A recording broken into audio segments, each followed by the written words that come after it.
Hi, and welcome to Your Inside Power, part of the Win-Win Network, where we want you in this show to learn to live from your inside out, to realize that you have the power inside of you to change the world. Today is episode 6 in our lessons on prosperity and how we can transform our lives to being more prosperous. So if you haven't seen the other ones, you might want to go back and pick them up first, so that you have a better understanding of where we were and where we're headed, because I will probably reference a few things from previous shows. And so you may have a better understanding if you go back and watch them first. In today's episode, I'm going to be sharing a lot by reading to you information, because sometimes it's easier to interpret what somebody else has already put forward. So one of the things that we've already talked about is when you think of prosperity, you have to realize that there is a substance out there that's omnipresent. It penetrates everything. It's present all over. And if you get your idea and your thoughts in that, and you start to, it will start to form ideas to help you manifest what it is that you want.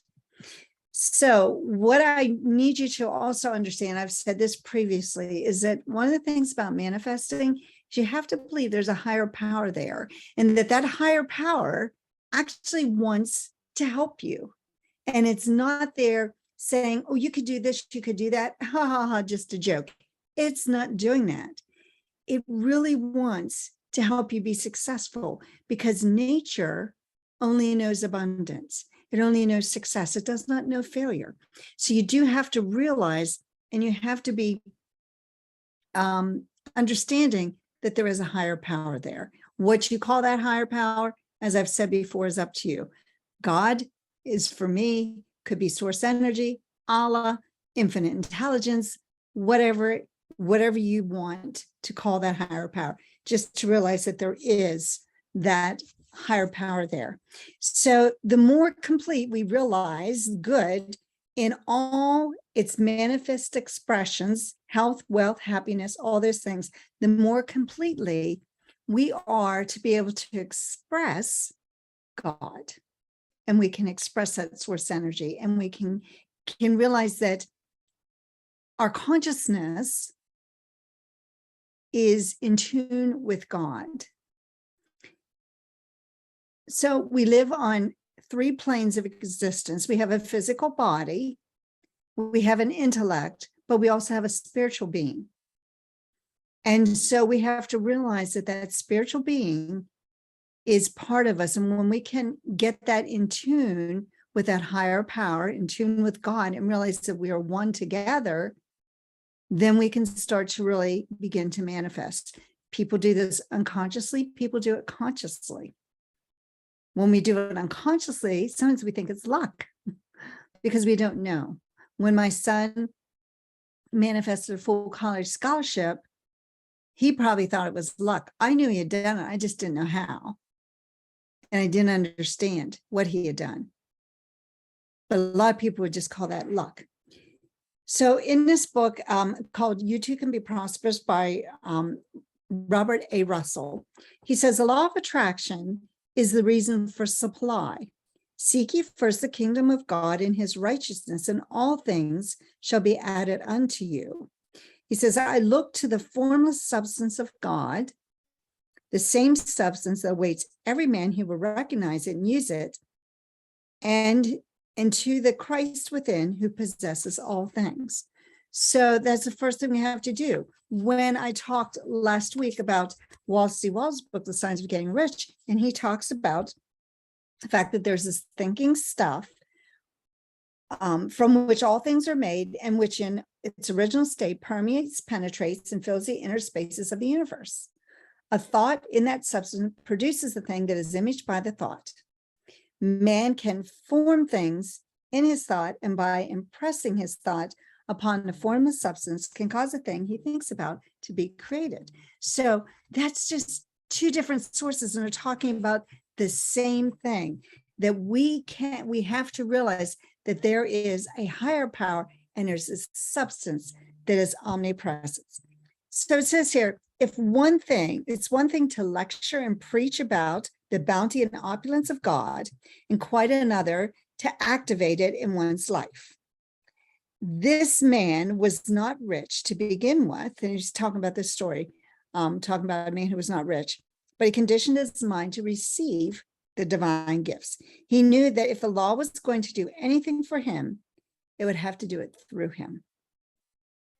So we have to realize that it has to be an inside job. We have to work from the inside out. We have to realize that we have powers inside of us that when we connect with that source energy, with that higher power, that can help us to get the good that we desire. So we have to have faith and recognition and acceptance of what it is that we want. So the gifts of the Father are not ours until we recognize and accept them. When we recognize and accept them, we can have them. Now, what he's talking about here is, you see, the gift that you want, the goal that you have, the dream that you have, it's already there. Our problem is we don't accept it.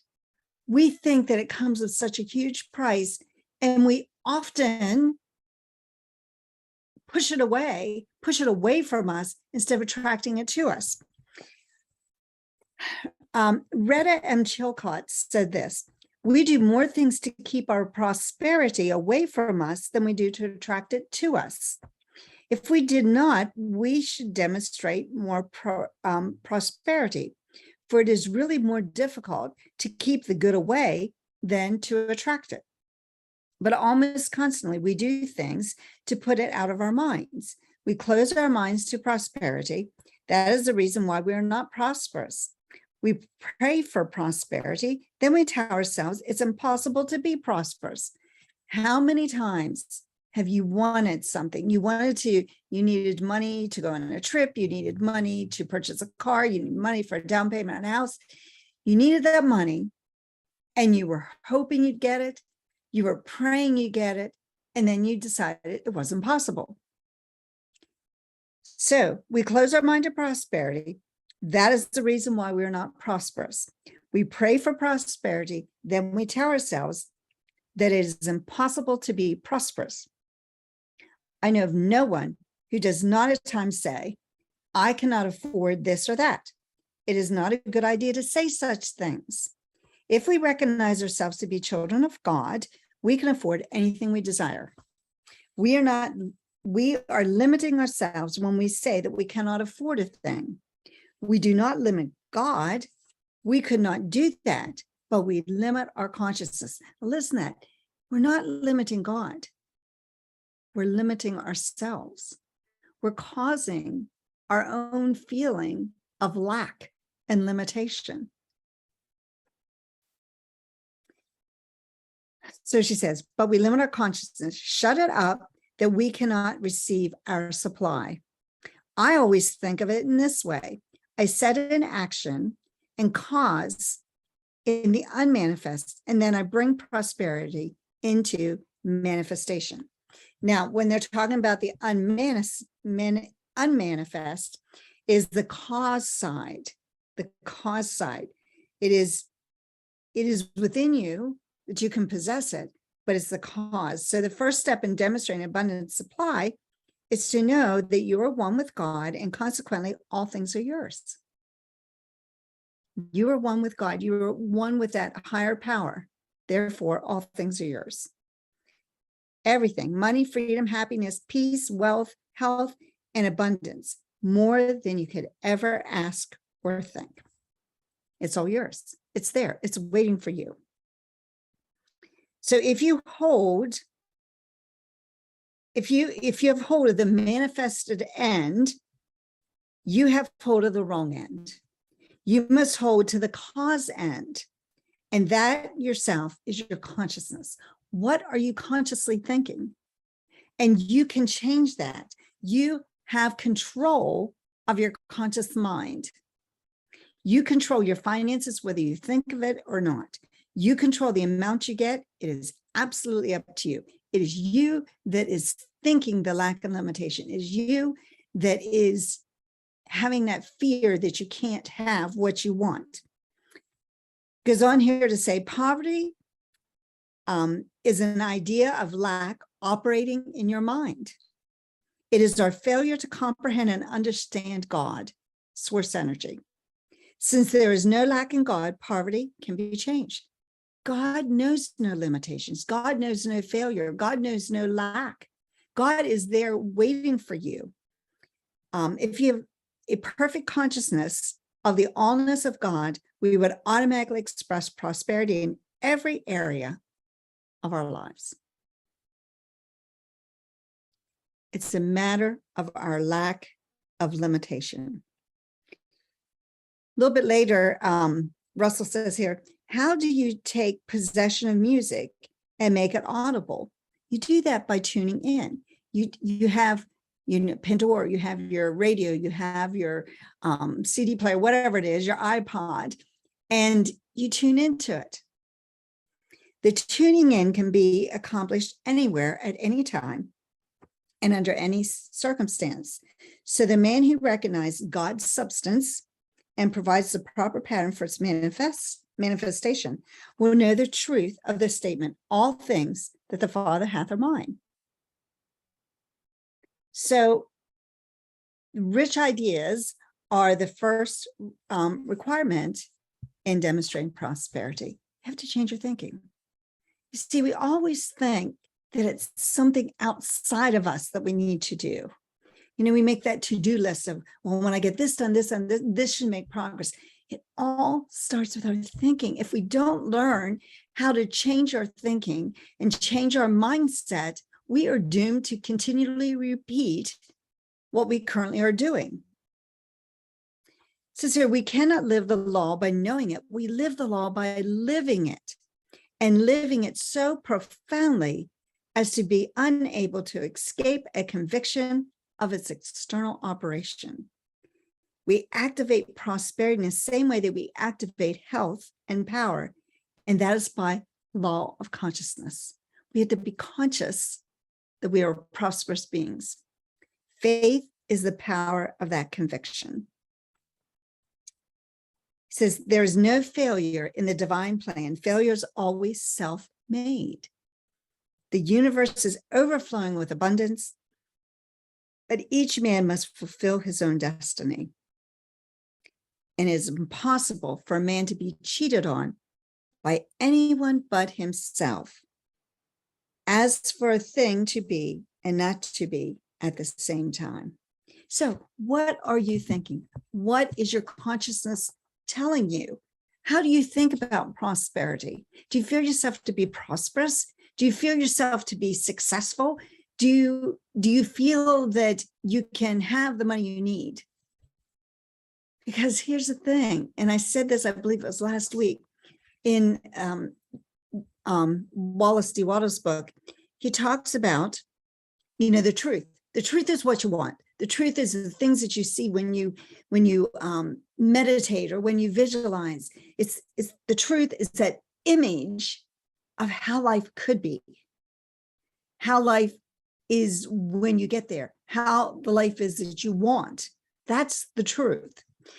What Wattles says here is to think what you want to think is to think truth. That's what you want. You're thinking the way you want things to be, regardless of what you're actually seeing. So let's just take financial, since we've been sort of talking about prosperity. So let's say you earn $5,000 a month, but what you want to earn is $50,000 a month. You have to see the lifestyle of earning $50,000 a month. What does that look like? How does it feel? How does it feel? Key, very, very key. You have to start feeling yourself. You have to start transforming your thought process to that frequency of where the goal is. The goal is $50,000 a month, right? Not $5,000. So how would that change your life? What would you do with that $50,000? What would you spend it on? What causes would you champion? What would you do with that money? It's not just the money piling up and zeros in your bank account. It's what are you going to do with the money? You see, money is it's a tool. It's something that you use for a purpose. So you don't want to just see money piling up. You want to see the good, the things that you're going to do, the clothes that you're going to wear, the furniture that you're going to buy, the car that you're going to drive.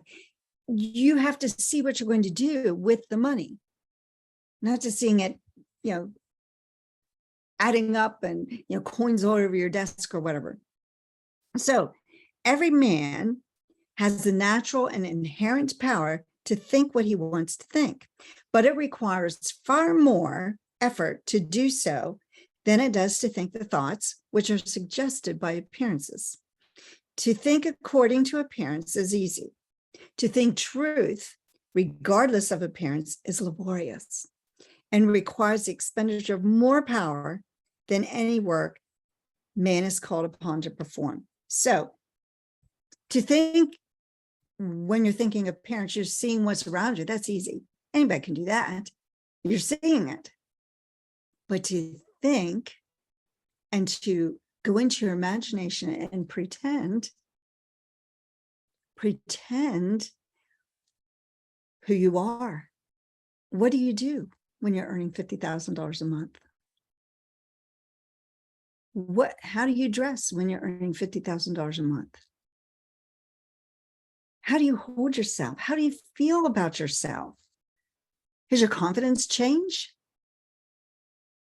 Do you think of yourself differently when you're earning $50,000 a month than $5,000 a month? I guarantee you are. You see, a person who earns $5,000 a month doesn't think like a person who earns $50,000 a month. In fact, many times that's the furthest thing from their mind that they could ever possibly do that. But it is possible. It is absolutely possible that you can do that because God knows no failure. The only failure comes from our own consciousness, our own thinking. Shift your thinking, shift onto that higher vibration, and you're going to start attracting the things that you need at that vibration level. So he says here, there's no labor from which most people shrink than they do from that sustained and consecutive thought. It is the hardest work in the world to think truth rather than appearance. It is hard work. That's why so few people do it. That's why you have such a few amount of people that earn all the money, because they have been able to do this very thing. They've been able to think truth regardless of appearance. So this is especially true when truth is contrary to appearance. Every appearance in the visible world tends to produce a corresponding form in the mind which observes it.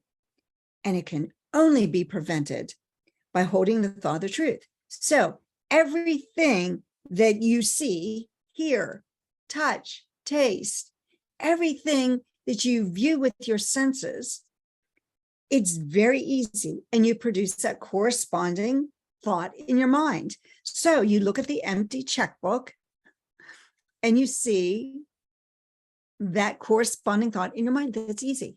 It's there in front of you. You're seeing it. You're feeling it. You're living it. But to think truth, think what you want, it's a hard work.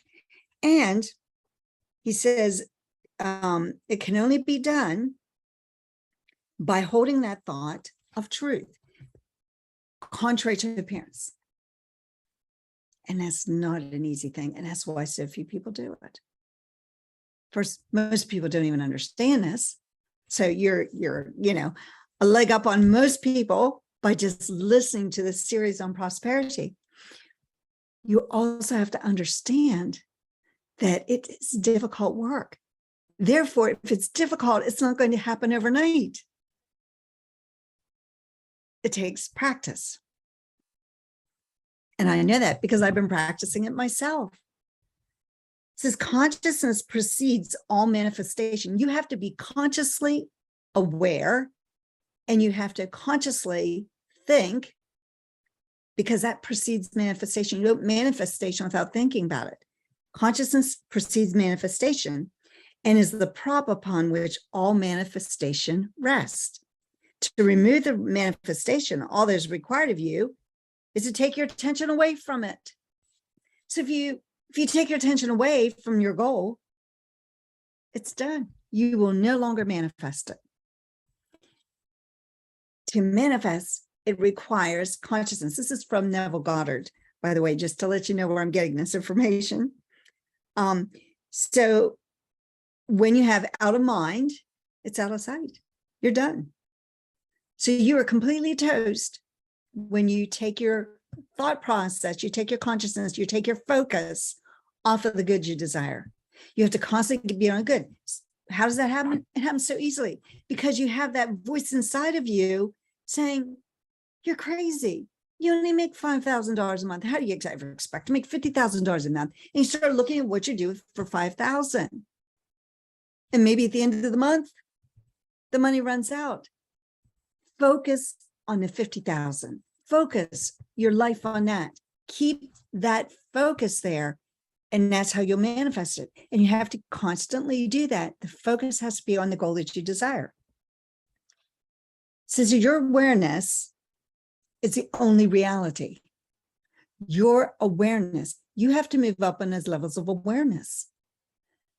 There are different levels of awareness. Animalistic is the lowest one, that fight or flight, and then up to mastery. And so your awareness, how aware you are of this information, and again, if you haven't watched the previous episodes, get back and watch them because it'll make you more aware. But your awareness is the only reality. All manifestations but appear to be you as man, of course, woman, have no reality other than that which your eternal self, I am, believes itself to be. Listen to that again. You have no reality other than that which your eternal self, I am, believes itself to be. Where you are now, everything that you have now, you have been able to accept into your reality. To move to a higher level, you have to shift your reality. You have to start seeing yourself doing different things. You have to see yourself being somebody different.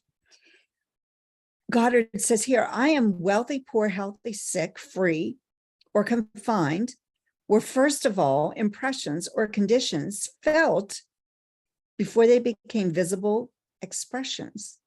Your world is your consciousness objectified. Your world is what you consciously objectify. Change the within, change what's inside of you, or the impressions, and the without or expressions will take care of themselves. So everything's an inside job. That's why the show is called Your Inside Power. It's all an inside job. So your belief that you are now that which you desire to be is proof of your acceptance of life's gifts. So where you are right now, you believe you can be there. You have opened the door for the Lord, clothed in your desire to enter the moment you establish this belief. So you want to move up further, you have to establish that belief and see yourself as already being there. All men have had proof of the power of faith. The faith that moves mountains is faith in yourself. No man has faith in God who lacks confidence in himself. Your faith in God is measured by your confidence in you. You know, you cannot work hard enough on your self-image and your self-confidence. You can't, it's a constant effort. And anybody who is not working on building their confidence level is hindering their own success. This is why it's so important to have a coach or a mentor or somebody that you're working with. You know, a professional athlete, an Olympic athlete, they don't just train on their own. They have coaches. They have people that guide them and work with them. Even people who have won gold medals continue to have coaches if they want to continue to compete. Professional actors, musicians, professional athletes, they all work with people. My son was working with a baseball coach when he was in high school, and he found out that there were professional baseball players that also worked with this coach. And he worked with them on their hitting and skills because they want to be better. But for some reason, the average person doesn't think they need a coach. How are you going to get this information? Every coach should have a coach. I have a couple coaches I work with. Why? Because I want to constantly be better. I don't want to stay where I'm at. I want to constantly be better. And I know I don't know everything. When this belief is so firmly established that you feel confident of your results, your desire will embody itself. But you have to feel confident. You have to know that it's going to happen. And you have to become that person first. You have to see yourself as that confident person. How it will be done, no man knows. I, your desire, have ways ye know not of. My ways are past finding out. Your desire can be likened to a seed, and seeds contain within themselves both the power and the plan of self-expression. So we don't know how. The how isn't important. The how will come to us. You just have to know what it is you want and go after it. So the moment you reach a certain degree of intensity, so that you actually feel yourself to be a new conception, this new feeling or consciousness is established in due time and will personify itself in the world of form. So did you see at the moment you reach a certain degree of intensity, that you actually feel yourself to be that new person that you need to be in order to go from $5,000 a month to $50,000 a month. The moment you feel yourself to be that person, this new feeling or consciousness is established in due time and will personify itself in the world of form. So it takes time. It's not going to happen. The minute you start feeling yourself there, it's not going to happen. It will happen. You're laying the plans, you're getting there, and it will happen. This new perception will express itself naturally as you now express your new identity. So go within secretly and appropriate the new consciousness. Feel yourself to be it, and the former limitations shall pass away as completely and as easily as snow on a hot summer day. You will not even remember the former limitations. They were never part of the new consciousness. And then you will be, it will be like a rebirth, because you will become that person you need to be. For more information, I have events always coming up. Go to my website, Your Dream Power, click on events. Some of them are free, some of them have low cost, and I will see you as you become the magic, because you have magic inside of you. This is Patricia Stepler with Your Inside Power. Be the magic.